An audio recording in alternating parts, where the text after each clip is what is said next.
L'insuline versus le métabolisme, c'est le sujet du podcast d'aujourd'hui. Je suis Brice, coach sportif spécialisé en perte de gras et en réhabilitation, et je suis avec Marion, coach sportive et nutritionniste. Et donc ce podcast est là pour partager un maximum d'anecdotes, d'outils, d'informations au service de ta perte de gras. D'ailleurs, j'en profite pour dire qu'il y a le Instagram de Marion dans la description. Si jamais tu es une femme et que tu veux prendre en compte ton cycle hormonal pour ta perte de poids.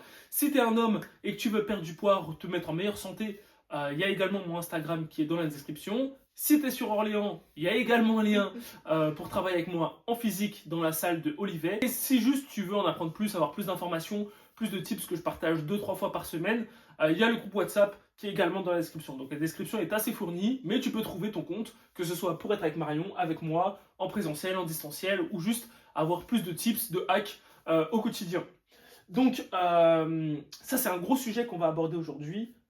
Insuline, métabolisme, des termes qu'on entend beaucoup si on se renseigne. En tout cas, si tu es là, si tu as cliqué sur cette vidéo, c'est je pense que tu te renseignes beaucoup sur le sujet. Et donc, c'est des termes, voilà, c'est des termes qui font peur, dont on entend beaucoup parler, à tort ou à raison. Plutôt à raison, tu vois, parce que bon, les dangers de ces choses-là, justement, on va en parler. Mais je vais faire d'abord une rapide description de ce qu'est l'insuline, qu'est-ce que c'est, à quoi ça sert, les risques d'avoir des problèmes au niveau de l'insuline. Donc déjà, l'insuline, c'est une hormone qui va venir réguler la glycémie. La glycémie, c'est le taux de sucre dans le sang. Et donc, si je mange un truc sucré, ma glycémie va plus ou moins monter. Et l'insuline, en réponse à cette montée de la glycémie, va également venir agir pour réguler tout ça. Donc c'est une hormone qui va faire redescendre la glycémie. Maintenant, quels sont les problèmes en fait si j'ai des problèmes au niveau de mon insuline, si hormonalement l'insuline ne fait pas son travail? Je peux soit garder ma glycémie très haut pendant longtemps, et si je la garde très haut pendant longtemps, en fait, je vais stocker plus facilement, plus rapidement le gras. Oui, parce que en fait, le sucre sera, enfin, ce qu'on appelle le sucre, du coup, la glycémie, ce sera moins bien utilisé parce que moins bien dispatché par l'insuline. Normalement, c'est dispatché dans le foie, dans les muscles et dans les réserves de graisse. Ouais, c'est ça. Sauf que si ça reste haut, ça va être stocké. Donc ça, c'est le premier risque. Maintenant, il y a un deuxième risque, et c'est que l'insuline reste haut tout le temps, mais que la glycémie ne descend pas, parce que l'insuline ne fonctionne pas assez. Du coup, elle monte toujours plus. Et ça, du coup, c'est un mauvais fonctionnement. Voilà. Donc c'est soit en fait, l'insuline ne fait pas son travail, la glycémie reste haute, soit l'insuline est haute, sauf que elle n'arrive pas à faire quand même son travail. Et donc dans tous les cas, c'est le même résultat, le même problème. Donc ça peut mener déjà, avant le diabète, il y a quand même ce qu'on appelle la phase de prédiabète, d'insulinorésistance. C'est là où on voit vraiment qu'on a une résistance à l'insuline et que notre glycémie à jeun est proche des 1 gramme. C'est considéré prédiabète. Voilà, là c'est considéré comme prédiabète. Et après, une fois que ça dépasse ce stade, après ça prend plusieurs mois, voire années, en fonction des pathologies, enfin des personnes. Ça s'installe. C'est-à-dire que le prédiabète, le diabète devient diabète quand le prédiabète est vraiment resté longtemps. On ne devient pas diabétique du jour au lendemain. On peut avoir sur une prise de sang une glycémie très haute, mais ne pas être diagnostiqué tout de suite diabétique. En fonction de ce qu'on a mangé. C'est ça, en fait, ça peut dépendre du stress. Par exemple, la période. Voilà, j'ai une cliente qui avait, je crois que c'était 99, non, elle avait 1.1, mais en fait, c'est juste qu'elle avait une grosse semaine de stress cette semaine-là, et donc forcément, ça a monté un peu tout ça, et donc la glycémie à jeun était un peu plus élevée. En regardant, en faisant quelques calculs avec d'autres données de sa prise de sang, on a vu que finalement, il n'y a aucun risque d'insulinorésistance, donc elle n'est pas du tout un prédiabète, c'est juste que là, dans cette situation-là, il y avait un problème. Donc ne prenez pas, pareil si vous faites une prise de sang, il ne faut pas prendre une seule donnée. Non. Il faut associer les données. C'est comme pour une perte de poids, on ne va pas forcément prendre que la pesée. On va prendre la pesée, peut-être des habits qu'on mettait avant, et également les habits, mensuration et des photos. Oui, aussi. Voilà, c'est comme ça que si on a 2 ou 3 indicateurs qui vont dans le même sens, là on peut se dire que sinon, si on en a juste un comme ça isolé, moi demain je fais une pesée, la veille j'ai mangé un resto, je vais prendre 2 kilos de plus. Je vais me dire ma perte de gras ne fonctionne pas. C'est faux. C'est faux. C'est juste là, la donnée toute seule. Faut pas la prendre toute seule. Donc voilà. Au niveau du métabolisme, qu'est-ce que c'est? Quels sont les risques? Pareil, du coup, on va redéfinir. Le métabolisme, c'est, donc on peut aussi appeler ça le métabolisme de base, c'est la quantité de calories qu'il faut pour survivre. Enfin, en fait, finalement, pour tenir sur la journée, pour que les organes vitaux fonctionnent bien, pour que tout l'organisme fonctionne. Et quand on parle de métabolisme de base, c'est vraiment le strict minimum au repos, donc vraiment corps allongé où on fait rien du tout. C'est la quantité d'énergie, donc de calories qu'il faut pour survivre, enfin, pour tenir la journée. Et en fonction des âges, on va brûler entre, allez, on va dire 1300, 1400 si on est vraiment très âgé, et qu'on n'a pas beaucoup de masse musculaire, à 2000, 2100, 2200, en fonction, si on fait 100 et quelques, si on fait 100 et quelques kilos, si on fait genre 120 kilos, mais on va dire de muscles, qu'on fait 2 mètres, on va avoir un métabolisme de base qui va être plus proche des 2002, 2003. Donc on va avoir cet écart d'à peu près 1000 calories entre une femme, on va dire, de 1m55, 80 ans, et forcément, voilà, et un mec de 120 kilos, 2 mètres, et à peu près 1000 calories. Quels sont les risques? Les risques, ça va être déjà une perte de poids largement ralentie, des troubles hormonaux, comme on en avait parlé dans le précédent podcast, c'est que ça amène plein de problèmes au niveau... En fait, c'est que si le métabolisme est ralenti, les organes vitaux vont... Enfin, en fait, tout l'organisme, finalement, va vivre également au ralenti parce que tout va se minimiser au niveau énergétique pour pouvoir tenir et survivre, finalement. Donc, le corps se met en urgence, on en avait déjà parlé, enfin, en état d'urgence. Donc, c'est les principaux risques. Et donc, plus on descend dans les quantités ingérées, donc en dessous de son métabolisme, et plus en fait on va avoir du mal à perdre, on va être fatigué, on va vivre au ralenti, et pour reperdre du poids, finalement il va falloir faire l'effet inverse et réaugmenter les calories, réaugmenter son métabolisme en faisant du sport, en changeant complètement son mode de vie qui a entraîné ce métabolisme complètement ralenti, voire quasiment à l'arrêt, quoi. Ouais, en gros, c'est on mange pas, du coup, hormonalement, on n'a pas tout ce qu'il faut. Ouais. Du coup, le corps ne peut pas fonctionner comme normalement, du coup, on perd pas. C'est aussi simple que ça. Mais juste parce qu'on mange pas assez. Oui. Et donc, c'est contradictoire. Enfin, c'est le truc contradictoire que beaucoup de gens ont du mal à comprendre. Et même ceux qui le comprennent ont du mal à appliquer. Parce que c'est extrêmement contre-intuitif. Tu vois, là, j'ai un client, il mangeait même pas 1500 calories. Ouais. Là, on est en train de monter à 2400. Il n'a pas pris de poids. On est en vraiment maintien. Où il a dû prendre, je crois qu'il a pris 1 kg. Il a pris 1 kg, mais on a augmenté de quasiment 1000 calories. Il a pris par jour. Il a pris que 1 kg. Tu vois? Et l'idée, ça va être après de stabiliser ça et pour redescendre. Mais c'est un travail qui peut être de longue haleine, surtout si on a 10, 20 ans, 30 ans de mauvaise alimentation derrière. C'est ça. Voilà. Et aussi, il y a ce truc de... En fait, on confond un petit peu les calories et ce qui est bonne nourriture ou mauvaise nourriture. Enfin, entre gros guillemets, bonne nourriture, mauvaise nourriture, c'est que en fait, on va parler uniquement en calories et on va pas différencier par exemple, les clients vont pas différencier dans leur cerveau le fait de manger des aliments de bonne qualité, bruts, qui vont vraiment les aider à soutenir rien que même, comme on a dit encore, les organes vitaux, le cerveau, la concentration, etc. Tout ce qui est utile dans la vie en général.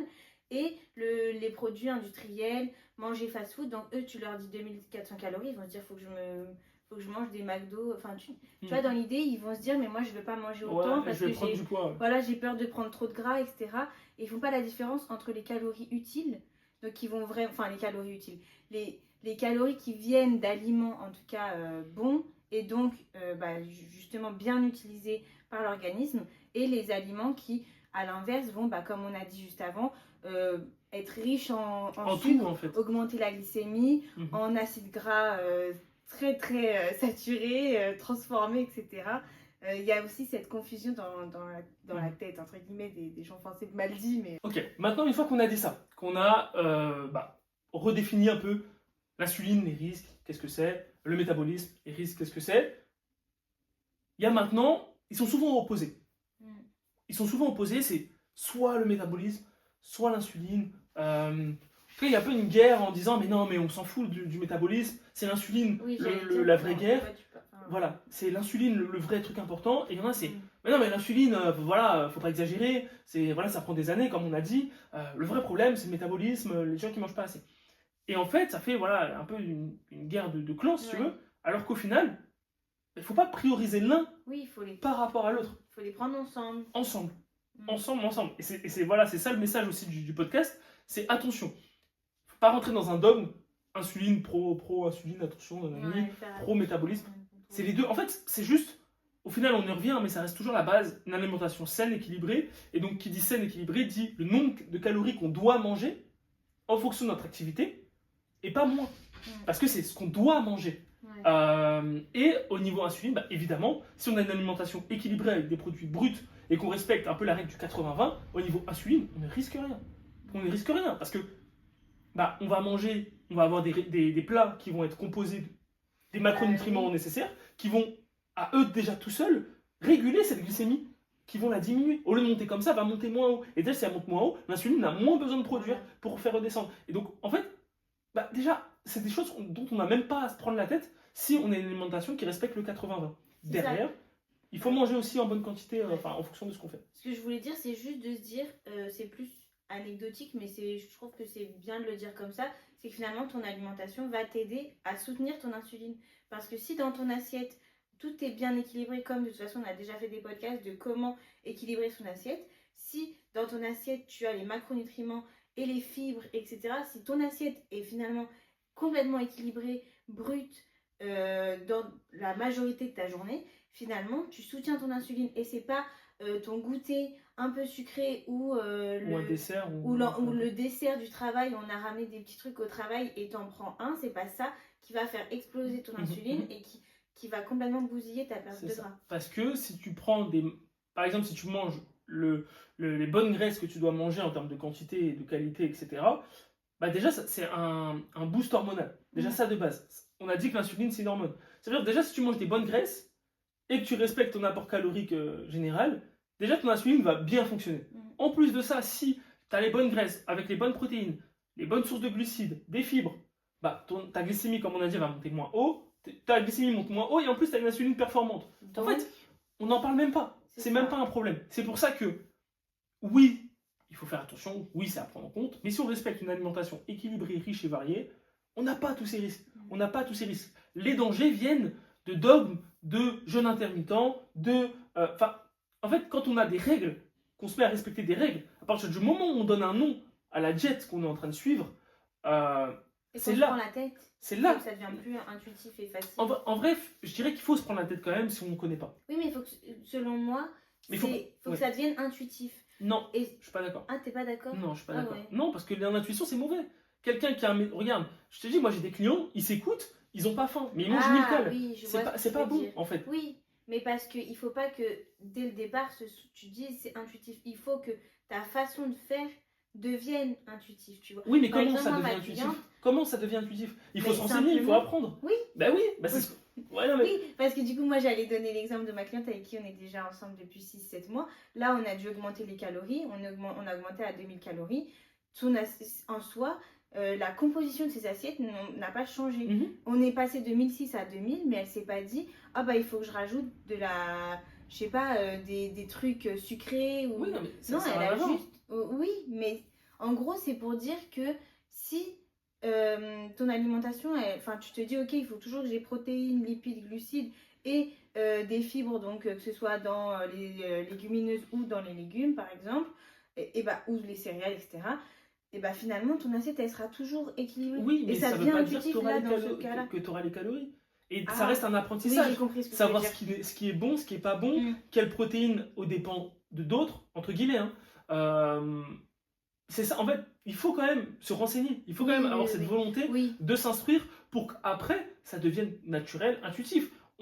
Avant de conduire, on passe le code et le permis. On apprend. On fait des heures, c'est normal. Eh ben, c'est la même chose dans l'alimentation. Oui, en fait, il faut connaître les équivalents caloriques. Il faut savoir ce qu'il faut manger, en quelle quantité, c'est important. Et même se rendre compte de ce qu'on fait aussi. Et à partir de là, on peut ne pas se prendre la tête, bien manger les bonnes choses, mais quand même garder cette quantité. Et à partir de là, parce que le risque, c'est quand on s'écoute intuitivement parlant, les gens ils vont vite se dire j'ai pas faim. Mais c'est attention parce que faut faire attention parce que c'est le j'ai pas faim en vrai mon objectif c'est de perdre du poids. Du coup, j'ai pas faim.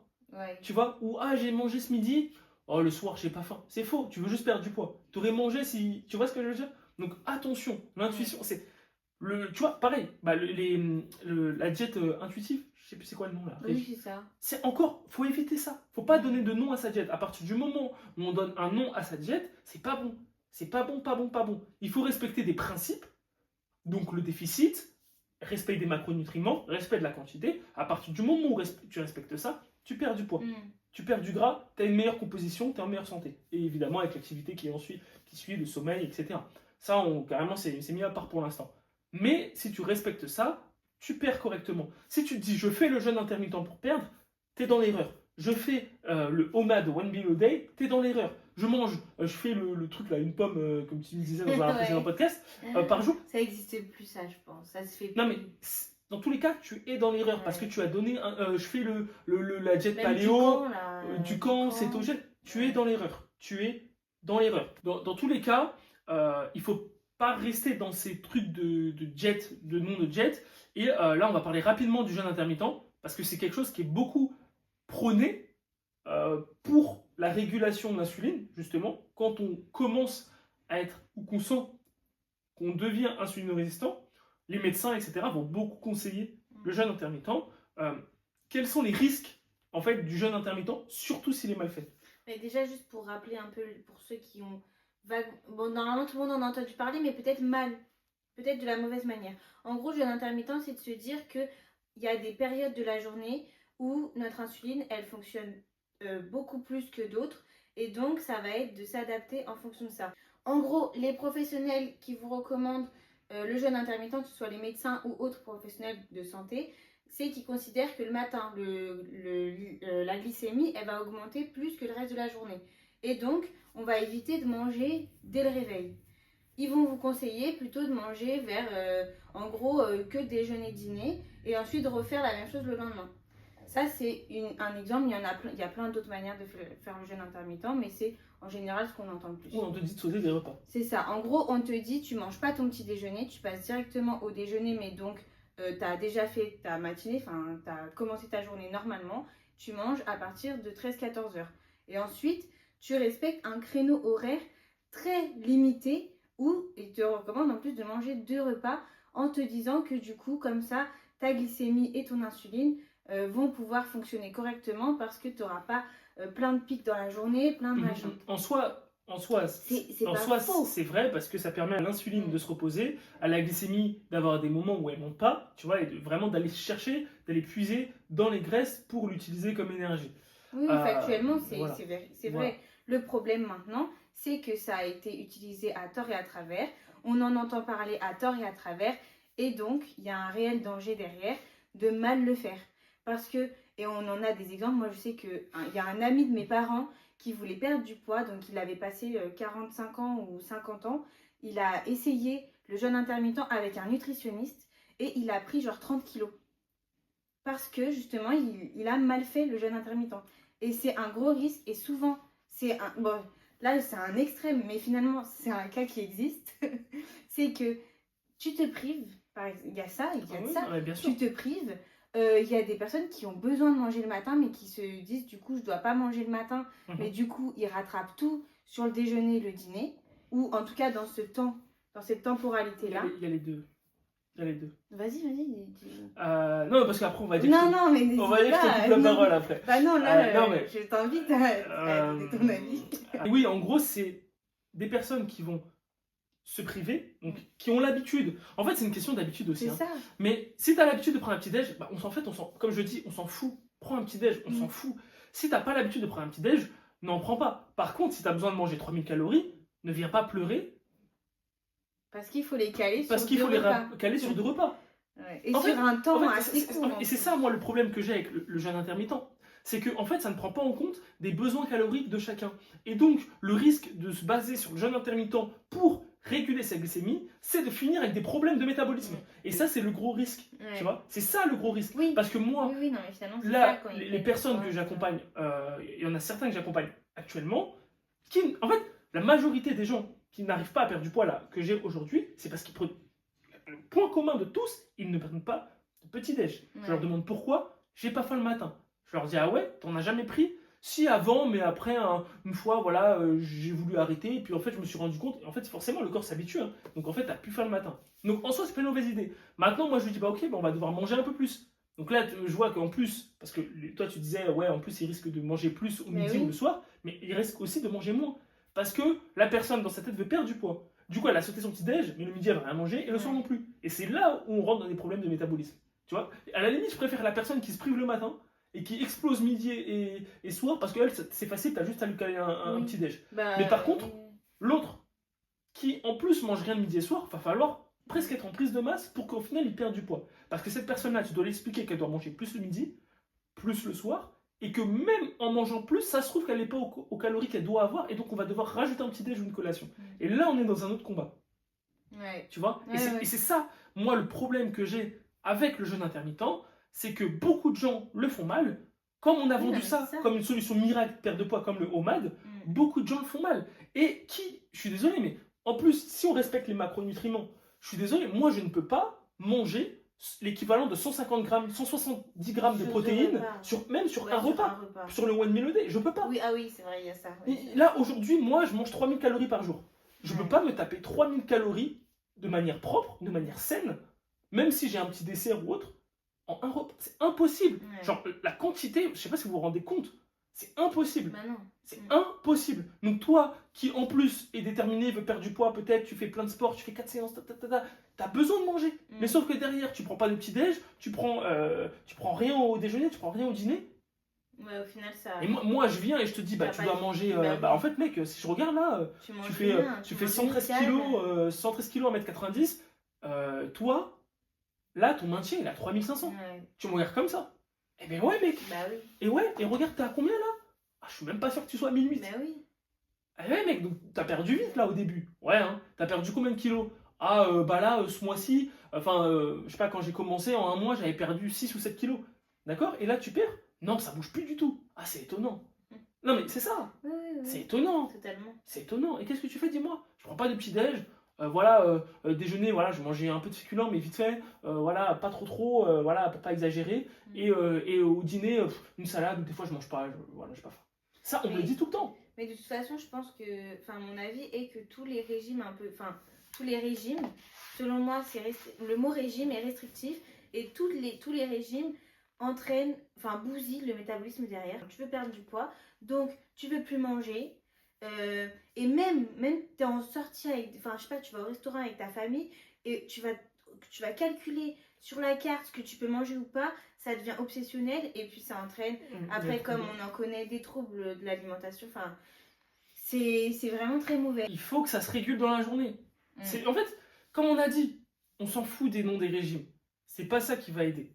Respectez vos macronutriments, respectez vos calories, mangez équilibré et varié. Oui. Et c'est tout. Oui. Genre, après, tu manges comme tu veux finalement dans ta journée. Littéralement, Ouais. c'est tout. Si tu arrives à me manger le nombre de calories que tu dois manger, avec les macros que tu dois manger, de manière variée, en un repas, très bien. Mange en un repas. Mais qui fait ça? Parce que le one meal a day, le one meal a day, qu'est-ce qu'on nous vend? Burger, hein. Le burger, frites, tac, tac, tac, un repas, je perds quand même du poids. Bien sûr, tu es en déficit quand même. Si tu dois manger 2005 et que tu te la tues au sport, avec, on va dire, ton burger, tu es à 2000, tu vois. Donc, bah oui, tu perds. Bien sûr que tu perds. Mais regarde ta composition après. Et puis regarde tes séances d'entraînement, est-ce qu'elles sont vraiment... Est-ce que tu performes? Comme disait un pote à moi, tu transpires de l'huile. Bah oui. Tu transpires de l'huile finalement. T'es en train de suer de l'huile. Genre, t'es pas. Tu vois, c'est. En plus, ta sueur, ça se trouve, elle va sentir. Hein. C'est pas bon. Tu vois, c'est pas sain. En fait, c'est pas sain. Donc, oui, ça fait perdre du poids, mais c'est pas sain. Donc, attention. Dans tous les cas, ce qu'il faut retenir, c'est qu'il ne faut pas privilégier insuline ou métabolisme. C'est les deux ensemble. Mais si tu manges le nombre de calories que tu dois manger, on enlève les problèmes de métabolisme. Que tu respectes tes macros, tes macronutriments, que tu manges équilibré et varié, en fait, on a réglé le problème de l'insuline. Tu vois? Donc en fait, juste, tu respectes les bases, vraiment la base. C'est vraiment les choses à respecter. Tu vas perdre du poids de manière simple, facile, sans te prendre la tête. Et si je dois rajouter une dernière chose, c'est que si tu penses à préserver tes hormones, à les rendre plus performantes, tu perdras du poids facilement. Si tu manges pas assez, tes hormones sont dysfonctionnelles. Déjà, donc tu vas pas perdre. En fait, protégez vos hormones, vous perdrez du poids, vous serez en meilleure santé, vous perdrez du poids, vous aurez une meilleure composition corporelle. Mais si enfin, si ça va pas, enfin, c'est pas possible. Moi, j'allais juste ajouter aussi, parce que je trouve que c'est important, enfin, en tout cas, c'est ce que j'ai vu avec mes clientes, c'est que quand on met une régularité dans son nombre de repas, son temps de repas, bah, ça aide beaucoup plus justement à manger. Déjà, les quantités qu'on doit manger quand on n'a pas beaucoup mangé, pareil, j'ai une cliente qui sort d'anorexie de l'année dernière, enfin, il y a un an, et pareil, du coup, le temps de reprendre, bah, des habitudes alimentaires, de manger suffisamment de calories. Et bah, il lui a fallu justement trouver un rythme. Donc le matin, est-ce que je prends une collation à 10h ou est-ce que j'en ai pas besoin? Le midi, et voilà. Et en gros, trouver son rythme pareil. Une autre cliente que j'ai, ça va être plutôt déjeuner-dîner, mais c'est ce qui lui convient. Et tous les jours, c'est déjeuner. Oui, tu vois, elle prend pas de petit-déj. Non. Voilà. Non. Et justement, moi, ce que j'aime bien, et on en avait parlé, c'est que si elle ressent le besoin ou même l'envie de prendre un petit déjeuner, elle en prend un. Quand elle est en famille ou quoi, ou le week-end, et qu'elle a vraiment envie, elle ressent l'envie, la faim, etc. le matin, elle en prend un parce qu'elle se dit pas que ah non, il faut absolument pas que je prenne des petits déjeuners. Mais c'est des habitudes, c'est vrai, voilà, selon moi, il faut aussi s'ajouter cette régularité-là, cette habitude-là de se dire ok, je saute pas mon repas du déjeuner par exemple, je prends mon déjeuner et mon dîner, mais je les prends correctement. Si je ressens le besoin de prendre une collation à 16h, je la prends. Si je ressens le besoin de prendre un petit déjeuner, voilà. Après, ça reste de temps en temps.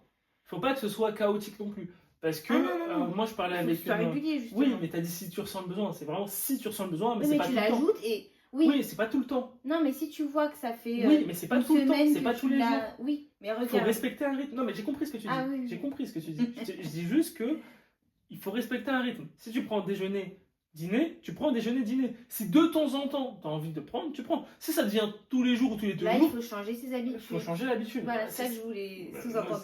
Moi, c'est ça que je voulais dire aussi. Parce que pareil, je sais plus avec qui je parlais, il me disait que, je sais plus si c'est il ou elle, je sais plus, mais la personne me disait en tout cas que des fois elle prend un petit déj, des fois elle en prend pas, des fois elle mange le déjeuner, des fois elle mange pas, des fois elle prend une collation, des fois elle prend pas, des fois elle mange le soir, des fois elle mange pas. Mais ça va. C'est chaotique. Son cerveau en plus il comprend pas, il a pas la bonne information. Et moi il me disait mais est-ce que c'est bien, est-ce que c'est pas mal? Tu sais, il me disait par rapport aux calories, je sais que je suis en dessous, mais est-ce que c'est, je sais pas. Ton corps, il a quand même besoin, tu sais, on est des animaux, on a besoin de deux choses, c'est socialement d'être entouré, tu vois, de se sentir aimé et d'aimer, et de régularité, tu vois, de rythme. Oui, d'un cycle. D'un cycle, comme le sommeil, etc. C'est pour ça que c'est pas bon, tu vois, tous les tafs, où d'un coup tu taffes le midi, un coup tu taffes le soir, un coup. Et puis tu le ressens. Hein. Mais oui, parce que ça casse ton rythme à chaque fois. Mon frère, je sais que il y a une semaine sur deux, une semaine il va bosser l'après-midi, une semaine il va bosser le matin. Ça casse ton rythme. Tu te couches pas à la même heure, c'est pas bon. C'est pas bon. Donc, on a besoin de rythme, que ce soit au niveau du sommeil, que ce soit au niveau de l'alimentation, que ce soit au niveau de ce qu'on fait dans la journée. Ça nous met un cadre. Et ce cadre, il est bon, le corps se sent à l'aise, confiant, et ça nous permet derrière, hormonalement, d'être stable. Et c'est ça aussi. Encore une fois, on en revient aux hormones. Plus, voilà. Donc c'est ça. C'est ça. Donc attention, il faut garder une régularité. Mais choisissez votre régularité. En fait, moi, ce que j'aime bien dire, et le truc le plus simple à dire, c'est comment tu manges aujourd'hui. Je prends un petit déjeuner, un dîner. Et on reste sur ça. On change rien. Sur ça. Juste, peut-être quantité, soit augmenter en fonction de si tu manges rien, soit diminuer. Meilleure stratégie, des choses plus rassasiantes, un meilleur équilibre, plus de variété. Fini. Et surtout, comme on a dit, ne pas hésiter. Si une fois de temps en temps, on ressent le besoin de manger un petit déjeuner alors que d'habitude on n'en mange pas, et c'est pas ce petit déjeuner là qui va casser tout le rythme, on le prend. Mais par contre, si on ressent que, par exemple, en augmentant le sport, on ressent tous les matins la faim et le besoin de manger un petit déjeuner, alors on rééquilibre ses prises de repas et on s'ajoute un petit déjeuner. Donc voilà, tout ça. En fait, c'est fatigant parce que finalement ça reste les bases, on va répéter la même chose, mais calories, macros, variation, équilibre, voilà, c'est tout. Tu respectes ces 4 trucs, voilà, le régime de trucs machin muche, le truc muche, moi pour être honnête, j'ai commencé à vraiment me renseigner sur les autres régimes quand j'ai vu que mes clients ils sortaient de ces régimes-là. Oui. Avant, C'est vrai que moi aussi. j'avais même. En fait, c'était même pas dans ma conception. Tu vois, c'est comme moi quand j'étais à la fac, on commençait à apprendre les protocoles au niveau de l'entraînement. Ouais, le protocole, truc. Ouais. Et moi, je m'en foutais de ces protocoles. En fait, ça me disait, ouais, mais Brice, toi, t'as fait quel protocole? Je lui dis, bah, j'ai pas fait de protocole. Ah ouais, mais. Ah oui, moi aussi, Mais parce en que, partiel. mais moi, en fait, c'était juste la logique. Ok, qu'est-ce qu'il faut pour développer la force? Bah, travailler entre Ouais, tant ouais. et tant de répétitions à telle intensité. Ok. Bah, après, moi, je crée mon protocole. Ouais. Parce que ça reste. En fait, il faut prendre les bases. On s'en fout des protocoles. Le protocole, c'est juste un mec qui a respecté les bases et qui a donné un nom.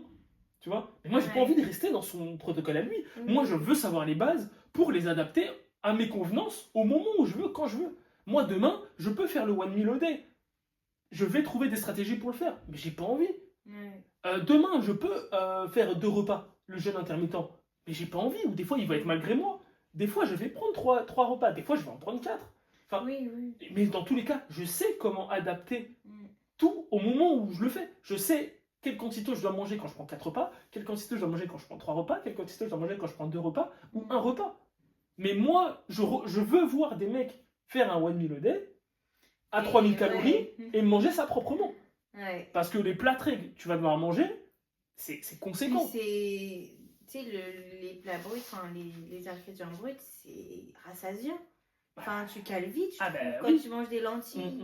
Genre, tu te fais lentilles, riz et du poulet. J'aimerais bien voir comment tu manges 3000 calories. 3000 calories, ce serait l'équivalent de 400 grammes crus de riz. 400 grammes crus. Hein. Donc, vous voyez le sachet de 500 grammes? Tu manges 400 grammes, d'accord? 400 grammes crus de riz. On va dire 200 grammes crus de lentilles, d'accord? Donc déjà l'assiette... Pareil, 200 grammes crus, voilà. ça gonfle les lentilles. Déjà l'assiette, voilà, hein, Ouais. bon courage. Et ensuite, tu rajoutes à ça, allez, 2 filets de poulet, ou 2 ou 3 steaks, 2 pavés de saumon. Voilà. Ça m'angoisse. Là, t'es à peu près à 2500. Ouais. Et encore, il te reste du coup la Voilà. suite. Et après, dessert. tu prends un petit dessert Oui. et c'est réglé. Tu prends un muffin, on n'en parle plus. Ouais, non, un petit dessert, tu me sors un muffin. Non, mais voilà, il y a toujours de la place pour un dessert. Oui, mais le muffin, il faut. Oui, d'accord. Non, mais on se comprend. Oui, du oui, coup, oui. là, t'as fait 3000. Et ben, moi, je te regarde manger ces 400 grammes crus de riz, ces 200 grammes crus de lentilles, et ces 2 ou 3 filets ces 2 filets de poulet, ou ces 3 steaks. Vas-y, je te regarde. Tu vois? Et tu me fais ça, là, en... Je te laisse 1 heure. Vas-y, finis. Tu vas te caler. Mais c'est normal. Et encore, après, il faut enchaîner le reste de la journée. Et après, t'as le reste de la journée. Tu vois? Donc, soit tu manges que le soir. Oui. Le soir, mais ton entraînement, tu le fais quand? Et puis, t'es fatigué. Je pense en grosse digestion comme ça, t'as du mal à t'endormir. Mais sinon, tu le fais le midi. Ouais. Mais du coup, c'est de midi au midi. Ouais. Tu vois, donc ça veut dire que tu t'entraînes le matin, donc tu fais ton entraînement peut-être intense à jeun, d'un repas que tu as mangé le midi la veille. Enfin, en fait, le day, franchement. Perso, voilà. Ouais. Mais bon. Donc voilà, c'était le podcast sur l'insuline versus le métabolisme. J'espère qu'il vous a plu. J'espère que vous n'allez pas considérer que j'ai coupé la parole de Marion sur ce podcast-là. En tout cas, je prends les remarques, je réécoute, je vois, etc. Maintenant, il faut aussi comprendre une chose, là je fais un petit aparté, c'est que ça reste une discussion. Dans une discussion, évidemment qu'il ne faut pas se couper la parole, mais si elle est en train de dire quelque chose et que j'ai besoin de réagir, bah je réagis. Après, elle reprend son truc. Moi, pareil, je vais parler, si elle a besoin de dire quelque chose, elle va le dire, ça reste une discussion, c'est ça qui fait que la discussion est animée. Et ce n'est pas une invitée du podcast, on tient le podcast à deux. Donc, je ne l'invite pas pour parler d'un domaine spécifique. On fait le podcast ensemble, on est aussi calés tous les deux sur les choses. Donc voilà, c'est pas un expert que j'appelle pour parler d'un sujet précis. Dans ce cas-là, évidemment, j'ai la position... forcément plus parler d'invité voilà. que... Dans ce cas-là, j'ai la position de host, oui, bah d'accord, et je pose 2-3 questions et je laisse mon guest parler. Là, c'est pas le cas, on est ensemble. Voilà, c'était la petite aparté. En tout cas, j'espère que ce podcast vous a plu. Pensez à commenter, liker, partager, à vous abonner. Je répète, le Insta de Marion pour perdre du poids en suivant les hormones si vous êtes une femme. C'est pour les, voilà. pour les femmes. Si vous êtes une femme. Moi, mon Insta il est également dans la bio. Si vous voulez travailler avec moi sur Orléans, c'est également dans la bio. Et si vous voulez juste rejoindre une communauté, là on est combien? 45? 47? Je sais plus, on est une quarantaine. On est un peu plus une quarantaine, bientôt la cinquantaine. Si vous voulez rejoindre une communauté, parler, échanger, avoir des informations que je partage 2-3 fois par semaine, bah, vous êtes les bienvenus, vous avez juste à cliquer sur le Posez lien. vos questions. Voilà, Aussi, là, on a des c'est ça, questions. c'est ça. Vous avez juste à rejoindre et puis voilà. Donc voilà, on se dit à la prochaine pour un prochain podcast.